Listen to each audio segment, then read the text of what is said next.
दो इमोशन दुनिया में बहुत ताकतवर हैं, डोमिनेंट, एक लव का, एक एंगर का।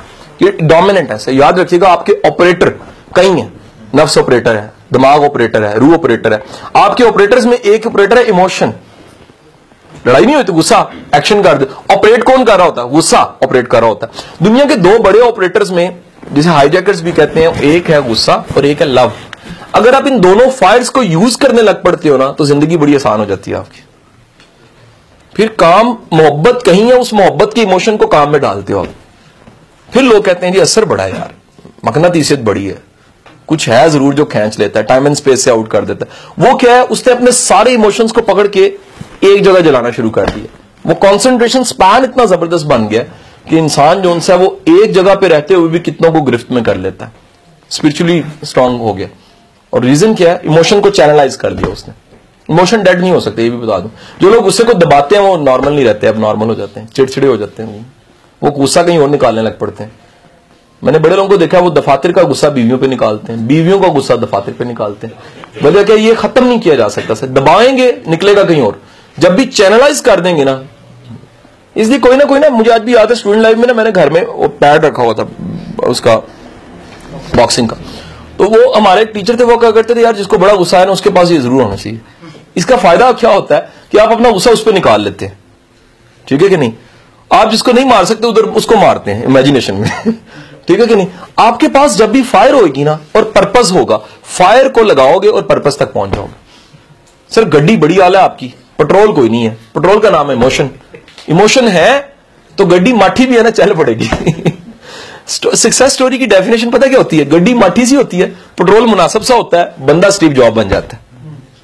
ये बड़ी चीज होती है, ठीक है कि नहीं? वो पकड़ता है, वो कहता है जाना ही कहीं नहीं, ओहो। या कई दफा देखा बंदा मुनासिब से है, फायर इतनी ज्यादा है, उसने कहा यार मर जाऊंगा या अचीव करूंगा, डो डाई, और वो कर जाता है। ये सक्सेस स्टोरी बनती है। ये कमाल होता है कि बंदे के पास वसाइल नहीं थे, फिर भी वो किसी मकाम पे पहुंच गया। कई लोग होते हैं सारे वसाइल के बावजूद नहीं पहुंचते, कई लोग थोड़े वसाइल के बावजूद पहुंच जाते हैं। ये जितनी स्टोरीज है ना, सक्सेस स्टोरीज, साबिर की कहानी है, कूड़ा चुनने से शुरू होता है। कल सुलेमान आया हुआ था मेरी अकेडमी, उसका मैंने आज अपलोड करनी है। जिशान रेडी? आज अपलोड कर देंगे। वो नाबीना है, कितने गोल्ड मेडल उसने ले लिए पैरालंपिक्स में, हाइकिंग करता है, पहाड़ों पे चढ़ता है, रोप क्लाइंबिंग, पता नहीं क्या क्या काम करता है। अब सुलेमान की कहानी क्या कहानी, मुझे कोई बच्चे ने कहा सर अगर सुलेमान आया तो मैं लेक्चर दे दूंगा। मैं कहा मेरा पुत्र सक्सेस स्टोरी नहीं है तेरे पास।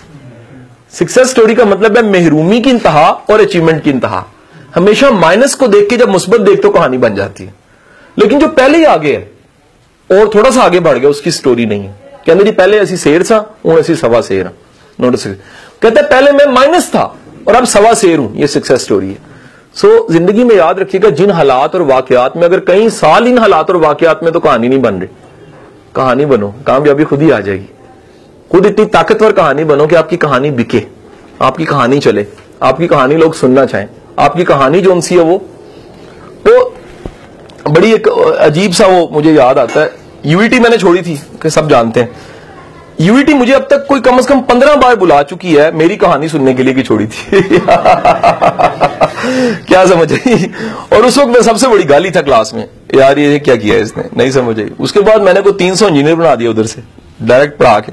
आएगा यार ये क्या बात, एक सीट अगर छोड़ी है, एक सीट जाया की है ना, 300 सीटें फिल करानी है अपने स्टूडेंट से। वो चलता जा रहा है सिलसिला, ठीक है कि नहीं? अब भी मेरी कितनी, मैं 2-3 इवेंट्स जो से यूटी के बुक हुए, और सिर्फ वजह क्या है, स्पेशली से मुझे कई दफा हुआ कि लेक्चर देने गया हूं मैं, पीक परफॉर्मेंस चिट साथ क्या है सर स्टोरी, वो कहानी सुना जब आपने यूनिवर्सिटी छोड़ी थी नहीं समझे। तो वजह क्या है? हजूर याद रखिएगा, जब आप कुछ छोड़ के अचीव कर जाते हो ना, कहानी बन जाते हो। साडा मसला की होता है, असि छड़ने भी आ तो बंदे भी नहीं आ। सलमा सानू छड़ दी, असि सलमा छड़ने आ, असि कहने सलमा एक दिन तेन पता लगेगा, वो पता नहीं लगता फिर पता लगा है रूल खुल गए। कमाल ही होता है, आपने छोड़ा फिर कहानी शुरू हो गई, है कि नहीं है? मेरे एक दोस्त है, बड़े जबरदस्त इंसान, नाम नहीं लूंगा, तो रिकॉर्डिंग के अलावा बात, तो वो उनकी मोहब्बत थी। आजकल तो वैसे जो ना फराक बड़ा कम होता है, आजकल तो विसाल की चांस बड़े ज्यादा हो गए, व्हाट्सएप, मोबाइल, ये वो, निकाल इधर ही हो जाता है टेलीफोन पे। उस जमाने में यार पूरा जालिम समाज, कभी किसी लड़के को कूट पाड़ी हो ना लड़की की वजह से, जिसने नहीं मारना वो भी मार लेता है, ठीक है कि नहीं? वो सारे उसको बैन बना लेते हैं उस लड़की को। तो उस जमाने में ये ज्यादा था ट्रेंड जालिम समाज का ट्रेंड। तो वो कहते हैं यार मैं पढ़ रहा था और मेरी एक वो फेलो थी, और वो फेलो जो उनसी है वो उससे मुझे मोहब्बत होगी, एक ही यूनिवर्सिटी में पढ़ रहे थे, लाइक दोनों बड़े थे, लेकिन जालिम समाज इतना खौफनाक था कि जालिम समाज ने बेहतर चाह बना दे, इंसर्शन ना पाई, तेरी मेहरबानी। वो एंड लगेगा मैं बड़ी अच्छी गल्लां कर रहे हैं, सारे चाह पी एक दफा मैं ना बड़ी जबरदस्त एक बात की उसमें अपने लेक्चर में ना, बिलाल होता था रिकॉर्डिंग कर रहा था, तो मैंने इंसर्शन उसने ये डाली, मैं कोई अल्लाह रसूल की आला किस्म की हदीस बयान कर रहा हूं, पूरी क्लास लाफ कर रही है, हा इंसर्शन में ये आ रहा है। तो मैंने उसके इंसर्शन का बड़ा मैं ध्यान से देखता हूं। एक दिन एक क्लास पूरी भरी हुई थी, इंसर्शन बिलाल ने ले ली जब क्लास खाली थी, 2 कुर्सियों में 2 बंदे बैठे, पूरी क्लास खाली है, इंसर्शन में आ रहा बंदे को नहीं आगे, नहीं समझ तो वो इंसर्शन पे मैं बड़ा कायल हूं कि आप कम से कम उसमें थोड़ी सी, अच्छा वापस आता हूं। अच्छा उन्होंने क्या हुआ कि वो जालिम समाज दरमियान में आया और उसके बाद शादी नहीं हो सकी, आखिरी दिन था जिस दिन मिलना था, तो उसने उसको बड़ी हमदर्दी और मोहब्बत से कहा कि कभी जिंदगी में मेरी जरूरत पड़े तो मुझे बताना। ऐसे सारे मुंडे कहते हैं वैसे। उसने आगे से बड़ी शानदार बात की, उसने कहा मैं तुम्हें ढूंढूंगी कहां पर। उसने ऐसे मुंह पे हाथ फेर के कहा इतना मशहूर मैं जरूर हो जाऊंगा कि कभी ढूंढना पड़े तो मुझे ढूंढ लो। आज वो माशाल्लाह मुनव्वर साहब आज माशाल्लाह वाकई वो नामवर है, कोई शक नहीं है, is a man, is a think tank, no doubt. तो बताने का मकसद ये है कि हुजूर बड़े कम लोग होते हैं, जुमला लीजिएगा, बड़े कम लोग ऐसे होते हैं जो अपने साथ किए हुए वादे को पूरा कर सके। हुजूर दूसरे के साथ वादा तो बड़ी बात की बात है, अपने साथ किया हुआ वादा जो पूरा नहीं कर सकता वो तरक्की नहीं कर सकता।